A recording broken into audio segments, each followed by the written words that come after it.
Moving on, though, our next topic is trade space, and our next speaker, Trae York, is a retired Air Force Lieutenant Colonel working in Colorado Springs for Booz Allen Hamilton as contract support to Space Force. He spent over 24 years with Air Force in tactical, operational, and strategical level positions, which involved deployments to Afghanistan and Bahrain and supporting Operation Odyssey Dawn. He spent time as the Director of Space Forces for Air Force Southern, Operations Officer inside the Aerospace Defense Center in Colorado, and on space operational and combatant command staffs. He holds an MBA and has also completed the Air War College. It's so nice to have you, Mr. York. Well, thanks for having me in. Good afternoon, everybody. So thanks to the Foundation for the Future and the Space Force Association for inviting me to partake in this fantastic Blue Marble initiative. I've been listening in over the last couple hours, and I'm really impressed with the expertise that we're able to put together. Okay, so let's put my PowerPoint skills honed by long hours of action officer work to work, and let's try and share my screen. Do that. So Michael already hit on this, but just reiterate, so I am a retired lieutenant colonel, so not active duty. I do live in the Springs. I'm working within Space Force as a contract support. I did spend the majority of my time in Air Force working in space operations and as well as operational level planning, including stints at combatant commands, doing some international and interagency efforts, and space command and control units. Michael wanted to make sure I said this, so the view presented here are my own. These are not official policies. They are personal opinions and do not reflect official Space Force or U.S. Space Comm positions. So, Space Force Association asked if I was interested in talking to a group today about the current state of space operations through a strategic lens, and maybe then try to apply this to blue and brown theory. So I'm happy to be on the panel with the other speakers, and the Blue Marble has come up with some true expertise that's coming up. So I'll just kind of lay out some thoughts and introduce blue and brown, and then let the true experts weigh in. I think, though, after writing my thoughts and reviewing the agenda, that I'll help to provide some context to the challenges that we're going to have in transitioning the military to more of a blue water lens. It's not that me or any other folks are really against this. It's more that there are significant legitimate tensions that pull Space Force and Space Command towards more of a brown theory and execution, for now at least. So anyway, let's jump in and let's see if I can move the slide. Yay, success. And I'll build it. Okay, so let's start with the vision of defense as set out by the National Defense Strategy. This was published under the direct guidance of Secretary Mattis in 2018. It is still the overarching guidance of today. The central theme is a move from terrorism-based conflict to the central challenge to U.S. prosperity and security is the re-emergence of a long-term strategic competition. This basically means is a return to great power competition within China and Russia, because it is increasingly clear China and Russia want to shape a world consistent with their authoritarian model, gaining veto authority over other nations' economic, diplomatic, security decisions. Secondary concerns are Iran and North Korea. So the strategy recognizes that today we are facing near-peer adversaries and that our competitive advantage has been eroded. We are operating in a contested environment in all domains, including space. From this, the 2020 Defense Space Strategy further details that China and Russia represent the greatest strategic threat due to their development, testing, and deployment of counterspace capabilities and their associated military doctrine for employment and conflict extending to space. So China and Russia have weaponized space to challenge our freedom of operation and decrease our military effectiveness. To counter this, the U.S. military is working towards 4 lines of effort. First is to build a comprehensive military advantage in space. Second is to integrate space into national joint and combined operations. 3 is shaping the strategic environment. And 4th is to cooperate with allies, partners, industry, and other government departments and agencies. which brings us to some of the current documents. The Trump's White House's National Space Policy from December 2020, General Raymond, the Chief of Space Operations, Planning Guidance from November, and most recently, U.S. Spacecom's Strategic Vision that was published just in the last couple of weeks. These all basically expand upon previous efforts and then share similar themes. I will note that there is a tension between providing support to the terrestrial warfight and conducting warfighting in space. Both General Raymond as the CSO and Commander Spacecom recognize they really kind of got to do both. General Dickinson's vision recognizes that in order to provide combat advantage from space, U.S. military must have space superiority, which may require generating combat power to win in space. General Raymond must provide the trained and equipped forces, which includes ground structures, personnel, in addition to satellites to win. General Raymond plans to do this while remaining lean and agile, becoming digitalized, deliver capabilities at relevant speeds, develop teams, and my personal favorite, expand cooperation. But we're not going to talk about that today. I'll be happy to talk about that at some other venue. Okay, so now we've talked a bit about what Spacecom and Space Force are told to do. Let's take a little bit of a look at the threats. There are two publicly available documents that provide great insight into the threats that we are facing in the space domain. DIA, that's the Defense Intelligence Agency, published in 2019. I'm actually hoping for a second edition this year. Their publication called Challenges to Security in Space. It's a decent look at China, Russian, Iran, and North Korean space strategy and doctrine, key space and counterspace organizations and their capabilities, including their ISR, navigation, communication, launch and counterspace capabilities. It also provides an overview of counterspace threats and key concepts. The NASIC, which is the National Air and Space Intelligence Center, publication is very similar. It's called Competing in Space, and it provides a more generic look at threats, trends, constellation use, counterspace capabilities, and provides some metrics of launch and satellite numbers. Encourage all of you to put these on your read list if you're not already familiar with them. They're open source, publicly available information that anybody can find on the internet. Also recommend Aerospace's Space Threat Assessment 2019, Secure World Foundation's counterspace assessments that they put out on a regular basis. Okay, so I'm going to spend the next few minutes talking about threats. DIA in their publication describes a continuum of counterspace capabilities. They have these arranged in escalating order from reversible to non-reversible, meaning the effects of the action are basically reversible or not. So starting with the foundation of space domain awareness, and then moving up to electronic warfare, so think jamming, denial and deception capabilities, directed energy, cyber threats, think of like SCADA attacks or disabling software, injecting errors, etc. Orbital threats, kinetic energy, like anti-satellite missiles, ground site attacks, like attacking a space base with the bomb, or special forces or something like that. And of course, the worst, it would be a nuclear detonation in space, a new det in space.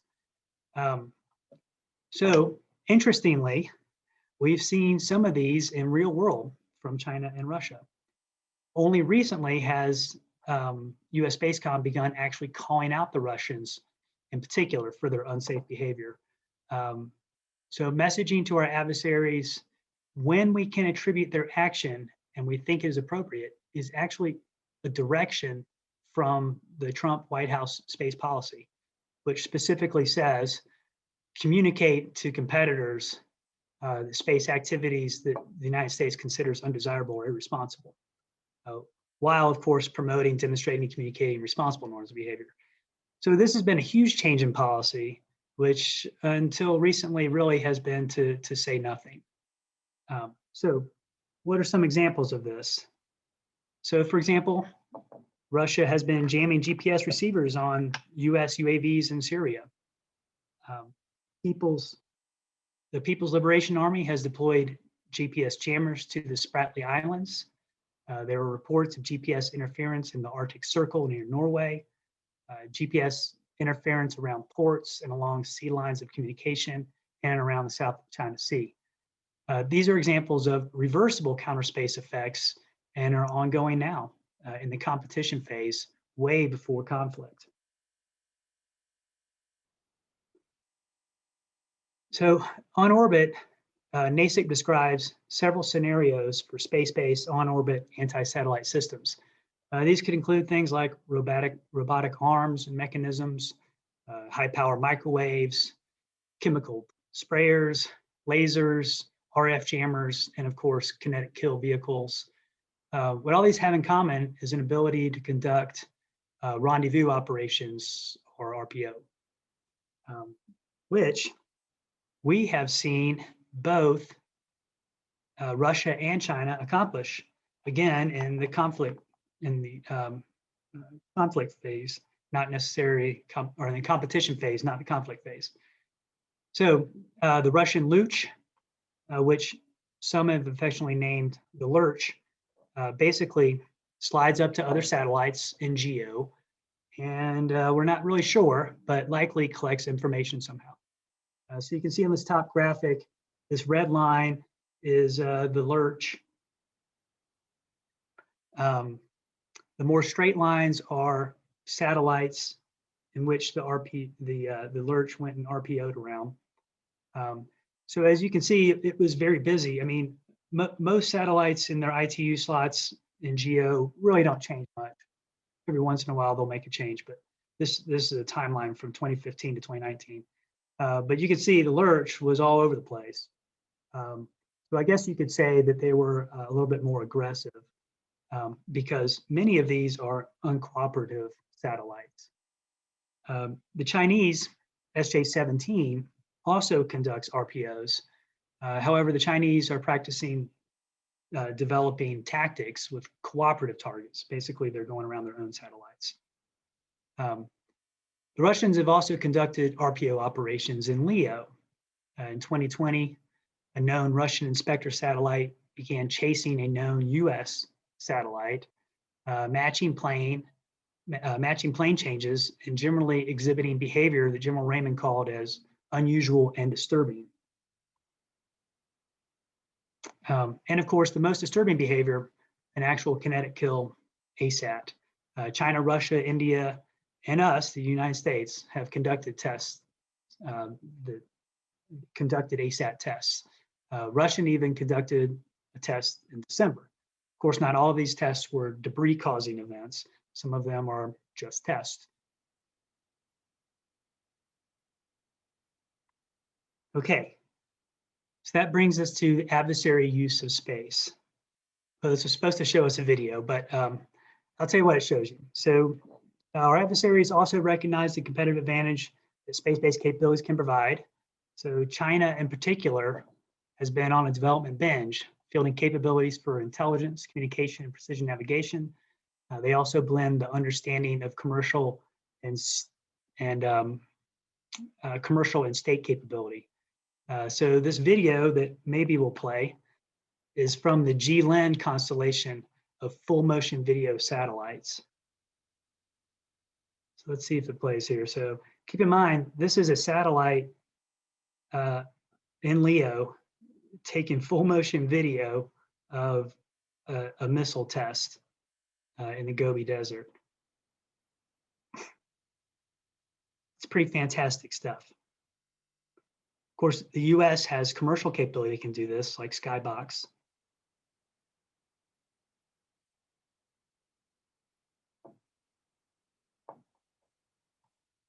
If you didn't know better, you'd think it was an RPA coverage.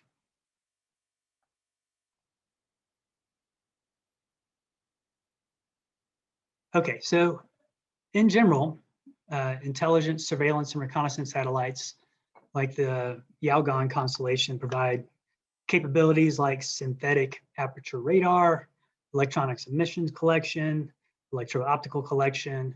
Others provide early warning. The idea, of course, is that the satellite provides ISR of large areas and areas where they do not have air superiority, which would make air platforms impractical. So, of course, the best utilization of your ISR from space and of multiple constellations providing data for multiple phenomena is where it all comes together with the other domain capabilities to enable warfighting effects. Of course, this doesn't happen without significant command and control capabilities. The Chinese, in particular, understand this and have developed a multi-domain capability to conduct warfare. And they continue to build their space-based warfighting infrastructure. There were actually two launches just last week. The Tianhu, or sky drawing, to monitor the ground in both the visible and infrared spectrum with 2 cameras. With the cameras, satellite has a resolution of under 5 meters and a field of view of 25 degrees.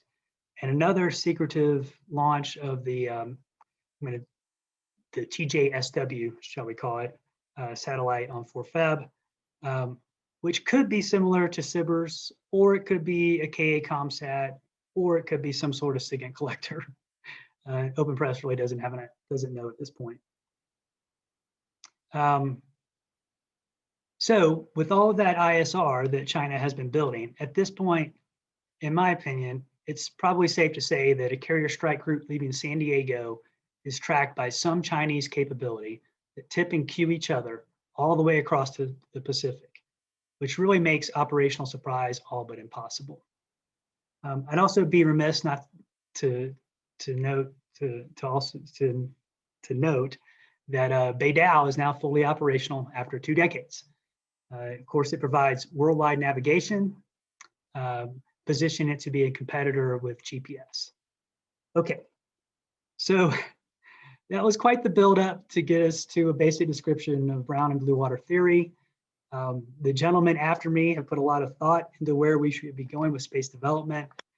They will expand upon these basic ideas and apply it to space, identifying orbits in particular. But to me, the whole debate is about prioritization of resourcing. What I hope I laid out for you today is that our current warfighters are very much still in the brown water, even if they do have an eye and maybe a finger hold in the blue. Space Force and US Space Comm are very much trying to figure out how they play in multi-domain operations, how they cooperate with interagency and other combatant commands, how Space Force will deliver capability to US Space Comm and other combatant commands. Right now, it is very much how can commercial deliver resiliency of our on-orbit capabilities so that the adversary counterspace capabilities are mitigated. What kind of capabilities do we need to counter our adversaries' use of space capability? How do we make our ground sites less vulnerable to cyber and ground attack? How do we field capabilities to attribute bad actions in LEO, MEO, and GEO? We have to remember that the charter for Space Comm and all the armed forces is to defend the nation first and take the fight to our adversaries second. The combatant commands have legitimate mission needs for Space Force and US Space Comm. Things like persistent tactical ISR and communications, all domain-enabled warfighting, counterspace capabilities, space domain awareness. Space Force will be compelled to meet these needs, and this necessitates trade-offs with funding. So perhaps in a few years, Space Force might be fielding lunar ISR to keep eyes on Chinese actions on the moons, inspector satellites in L1 to attribute actions, lunar-based space domain awareness capability to surveil space beyond GEO. It'll be fun to see this play out over the next few decades. Just for fun, Space Force came out with their rank structure last week. There was a lot of moans and groans because the only thing that changed for the first 4 ranks, they are now all specialists 1 through 4. But all I can say is that Specialist Michael Burnham is pretty badass. So maybe specialist isn't so bad. And I like that ending. That's a good end. Wow, there's so much to chat about. I actually want you to bring your slides back up for a second. I want to talk about two of them. While you're doing that, I want to put a pitch in for warrant officers as part of the ranking structure. As the son of a very proud warrant officer, I definitely see the value in it. They fit in the Marine Corps environment very well, the Army environment very well. Somehow they seem to have been ignored by the Air Force and Space Force, and I'm pretty annoyed by that. So that's my own personal plug. If y'all have any pull, please put warrant officers into Space Force. They have a role. All right, so this one, I want to talk about this one for a second. For the folks that are not familiar, I know we've thrown a lot of military terminology at you. Josh, thanks for posting what SIGINT meant. Earlier, there was a talk about ISR, intelligence, surveillance, and reconnaissance. There's so many acronyms and made up language, constructed language in this environment. But this image really shows very nicely what the difference is between a naval theory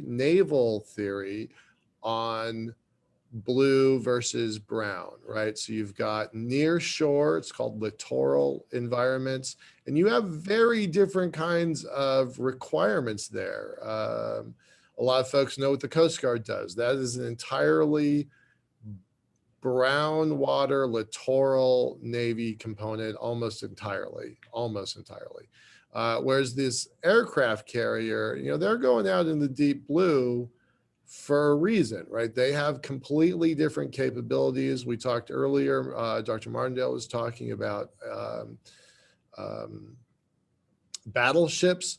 Battleships are mostly a near shore, beat up your enemy from 30 miles away capability. That is a mostly near shore, and I know there's a lot of stuff that happens in the deep blue also, but I wanted to kind of describe this because that mindset is playing out in space right now. Like, this is a conversation / argument. The blue waters are kind of losing that argument right now. Because everyone's focusing on low Earth orbit, geosynchronous orbit as the near shore to Earth. So I just wanted to like clarify that. I know there's a lot of folks on this audience that don't necessarily have that background. So that was one piece I wanted to talk about. And I'm sorry, I'm like using your slides to talk. I know that there's some stuff that's missing, like to the audience. And then so come back, I think it's 3. Not though. Oh yeah, let's talk about you. Can you describe the Beidou system versus the American GPS system? yeah, well, just generally it has different orbits, so it's not just a MEO. They've got a geo section for it along with the MEO portion of it. But it provides, now that it's fully operational, it provides worldwide precision navigation for anybody that has a receiver. So of course, you know, GPS is ubiquitous around the world, and there's billions of GPS devices. But you know, China wants to hedge against that. They're trying to push against it. And Beidou provides arguably just as good a capability. But of course, they don't have as many receivers. So, you know, they're hoping, and the Chinese military has already started on this, to add Beidou receivers to all of their capabilities. Of course, that makes them not vulnerable to, you know, GPS, you know, control that we may control the GPS signal. It gives them their own signal that they then control. So yeah, it also has some cool capabilities, like it can do chats. It can send communication chats to folks as well. I didn't know that. Yeah. Well, it's interesting because it's a direct competitor from the GPS system that we've had for 2 decades, that we've been offering, we being the United States have been offering for free to the world for basically 2 decades, providing literally trillions of dollars in value to the global economy annually, not just like as a group, but annually. It provides a lot of value to the global economy.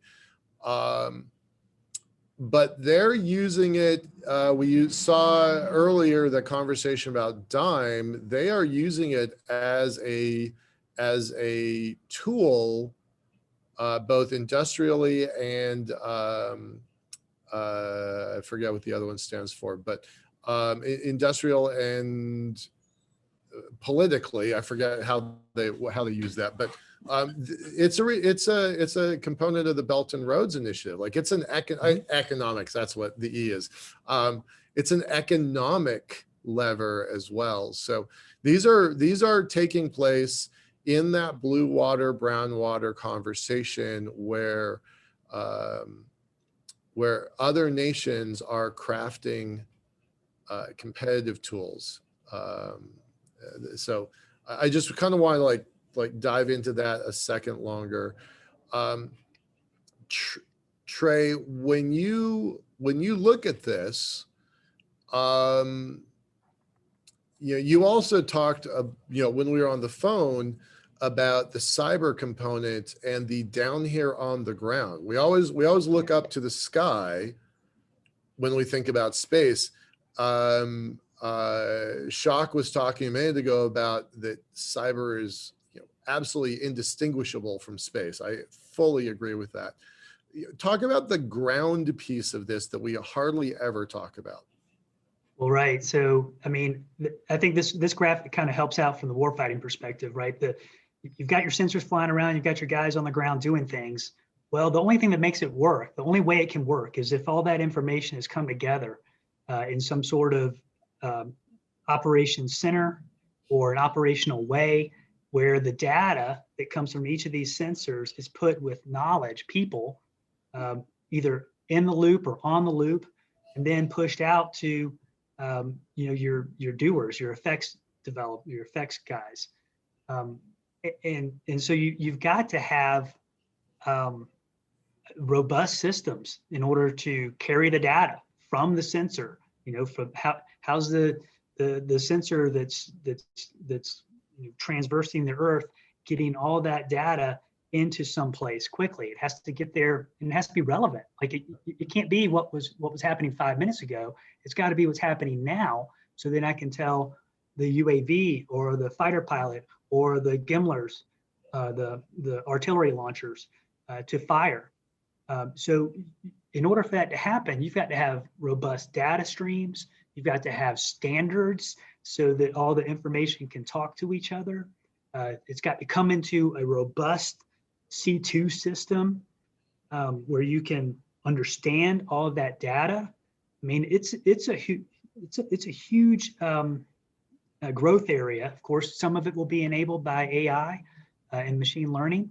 But yeah, it's a big deal, and it's necessary. And Space Force is they're on the hook right now to start helping out with what the military is calling the JADC2. And I know that General Saltzman is way smart on this. So if later on, if you bring it up to him, he might have some thoughts on it. But yeah, that's going to be a huge enabler, and it's necessary. Otherwise, you've got all of these cool sensors acting as cylinders of excellence that can't help you with your all domain fight.